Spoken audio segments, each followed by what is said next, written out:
Hi, this is Balakoteswara Rao, lecturer in mathematics, PRR and BS Government Degree College, Medavaluru, Nellore district.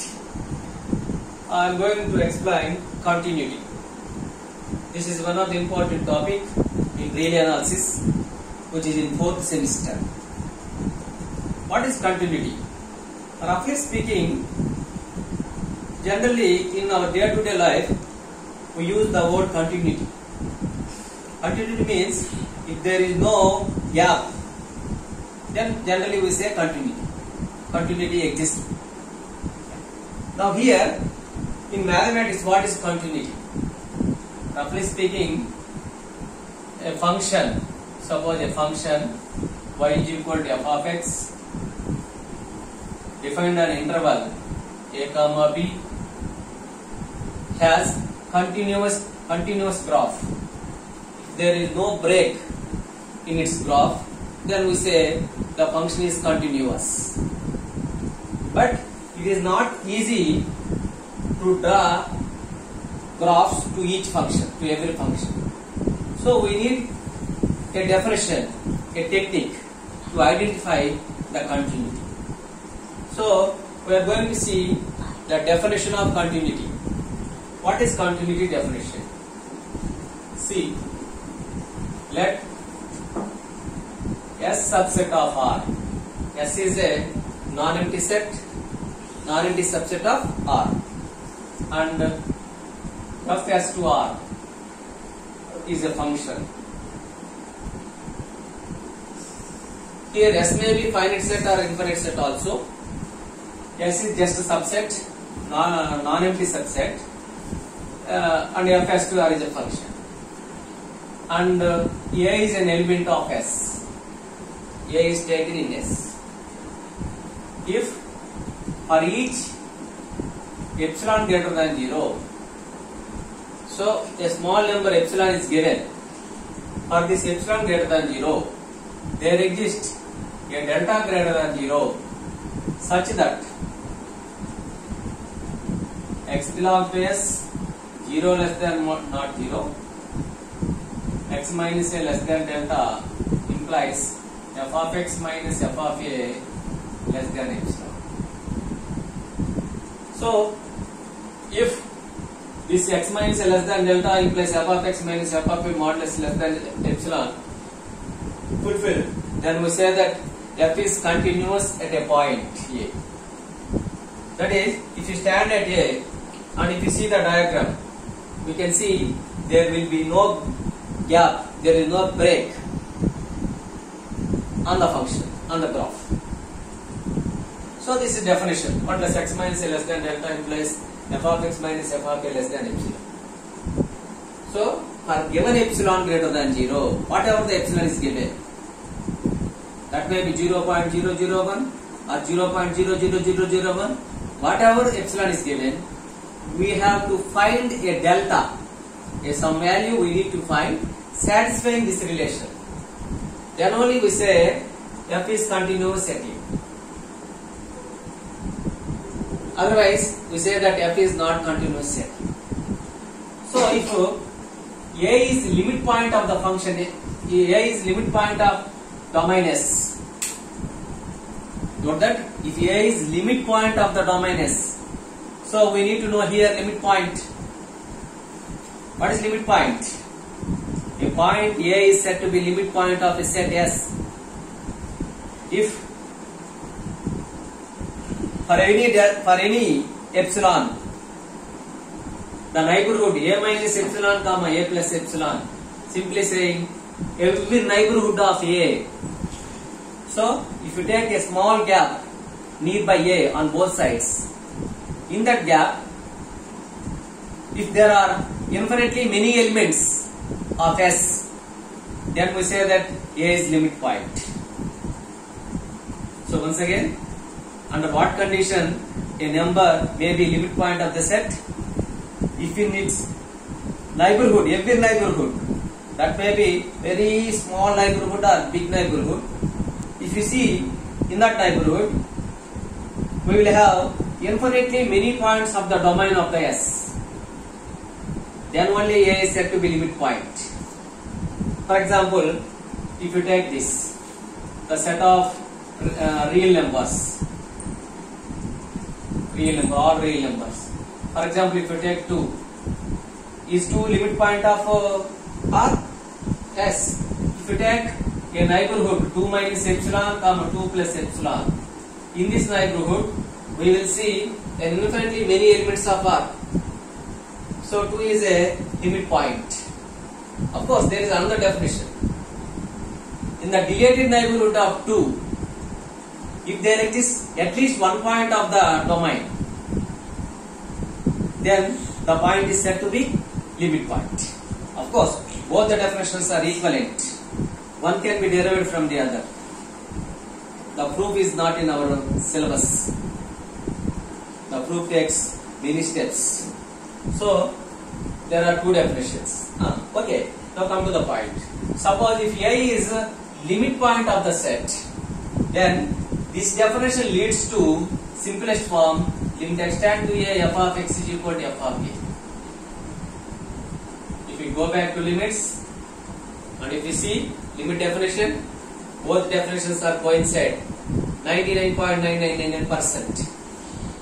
Both the definitions are coincide. Of course, there is a little bit of difference, 0.00 difference, but the difference is being covered by this definition. So, limit extend to f of x equal to f of A, but we proceed with this definition only throughout the chapter. Because in intermediate, you might have learned only this definition. So, you might have solved number of problems in intermediate continuity. So, we use this definition, limit extend to f of x is equal to f of A, then we say that f is continuous at A. So, in order to verify whether the given function is continuous or not at A, at some point A, we need to find limit of the function at A and value of the function at A. If both are equal, then we say that the function is continuous. Otherwise, we say that the function is discontinuous. Okay, there are so many examples for continuous functions and discontinuous functions. For example, if you take tan x is not continuous at 90 degrees and 270 degrees like that. Odd multiples of 90s. If you take sin x or any polynomial or tan or cos x or constant functions and e power x, all these functions are continuous functions. If you draw their diagrams, you can see there will be no break in the graphs.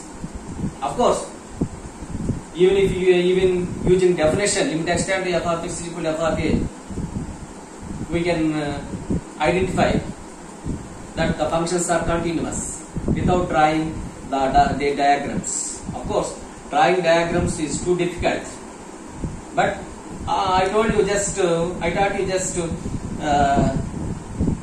preliminary functions, basic functions, sin x, e power x, log x.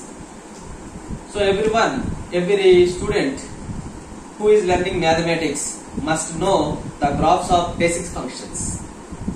They are all simple basic functions. If you see the diagrams, we can easily identify that the functions are continuous. Okay. So, this is the definition. Now here one important thing is there that will not appear in our textbooks, in basic textbooks. That is, if S is finite, for example, S is equal 1, 2, 3.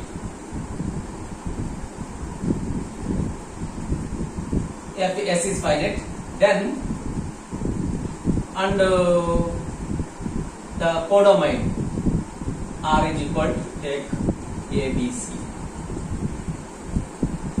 or B also. Not the A, B, C, D. Take 2, 3, 4, 5 like this. Then, how many functions can we define from S to R? And among them, how many are continuous? You will never see this type of problem in our textbooks. Okay, so this can be understood only by the standard definition. If you use this limit concept, it doesn't work out. So we know, in order to apply limit, in order to apply a limit of a function, the point must be limit point. But here 1 is not limit point, 2 is not limit point, 3 is not limit point. Why they are not limit points? In the neighborhood of 1, we cannot see infinitely many elements of S. Like that, in the neighborhood of 2, there are no infinitely many elements of S except 2. So they are not limit points. So we are not able to use this definition. We have to use only this definition. If you use this definition, if you understand this concept, epsilon and delta concept, you can easily find out how many continuous functions can be defined from S2. Actually here we have 4 cube. 4 cube means 64 functions from S2. We have 64 functions from S2. Among the 64 functions, how many are continuous?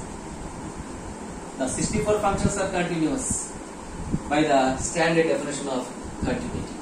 Here, one may know that this definition, limit definition, is not applicable.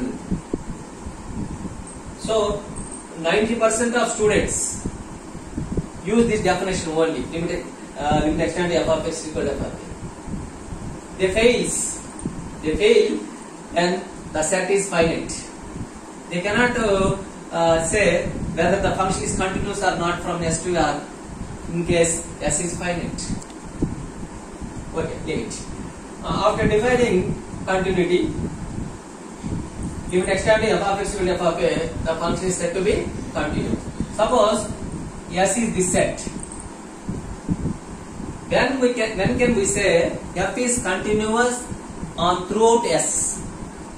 If f is continuous at each point of S, suppose S has 100 points. At the 100 points, if f is continuous, then we say that f is continuous on S. In case, whereas the S is closed interval 2 to 7, closed interval S is this, where it is continuous. How can we say the function is continuous on the closed interval 2 to 7? Here, the function should be continuous at each point between 2 and 7. And the function is continuous only from right at 2, and the function is continuous only from left at 7. But here we don't discuss the complete continuity of the function at 2, because the function is not defined on left side of 2. So we cannot discuss the left continuity. We can discuss only right continuity. So right continuity is enough to say continuity at the point 2. So this is the definition of continuity on closed interval. Suppose the open interval is given 2 to 7. Here the function is said to be continuous if it is continuous at each point of the function. Each point of the point. Okay, so now we see some examples. Okay. I will close this topic, continuity. What we have seen? We have defined continuity, and where can we define continuity, and how it is coincided with the definition of limit. In case of finite set, what happened? We have discussed all these topics. With this topic, with this point, I will close the topic. Okay, thank you.